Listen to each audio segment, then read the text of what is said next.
Hello, today I'm going to show you how to utilize a tool called ReadWriteThink-Timeline. This is a website that can be used to enhance many projects in literature class or even social studies.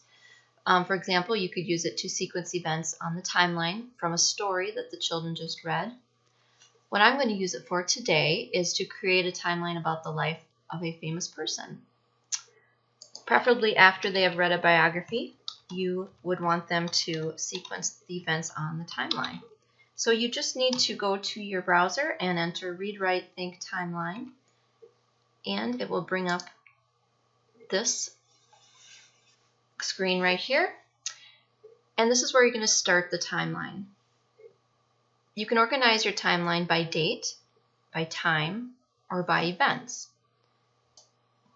I'm going to choose date, and I'm going to choose to sequence the life of Taylor Swift. So I'm going to start my activity by entering in my name.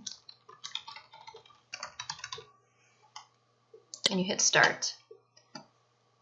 Okay, and in this screen, you will want to click on the timeline to add your items that you are going to show in progression. So you click on the timeline, and we're going to label them by date. So I'm going to start with 1989. This was Taylor's birth. And just a little description. This would appear on the printout only if you print out your timeline. Taylor Allison Swift was born on December 13th, 1989.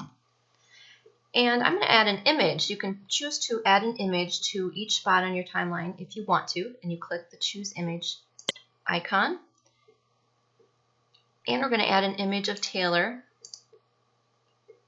This is where you can frame your image. You can rotate it, scale it, and position it how you want it on the timeline to appear.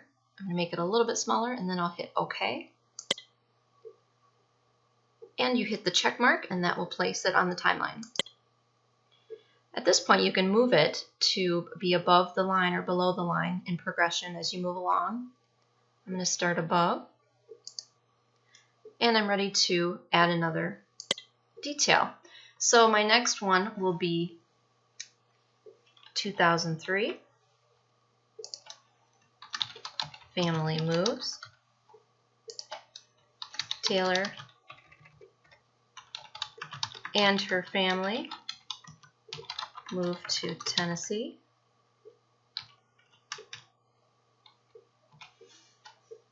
And I'm going to not put an image this time, so I will just go right to the check mark. Okay, let's add one more. Let's do 2006. In this year, we're going to describe it as her first album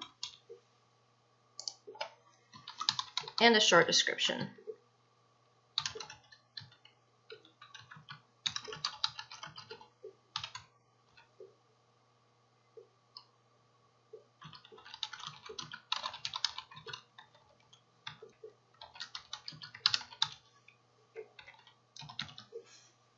Okay, I'm going to choose an image this time, so I will click to choose from my pictures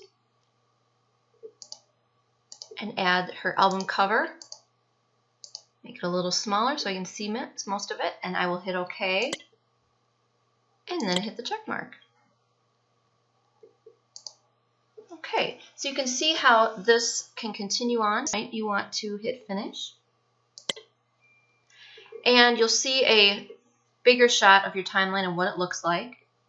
And over here on the right, there are 4 choices to do at this point. If you hit Save Draft, this will allow you to save it but come back to it and work on it later. If you hit Save Final, which I'm going to do, this will allow you to save it, but you can't make any changes later, but you can view and share it with others. And you hit Save, and it will save to where you would like to save it. I'm going to save it to my desktop. And you hit OK, your file has been saved.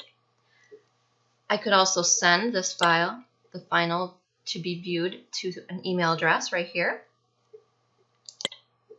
And I could also print out the timeline by hitting Print Final. And thank you for joining me today. That's how you use Timeline for an educational tool.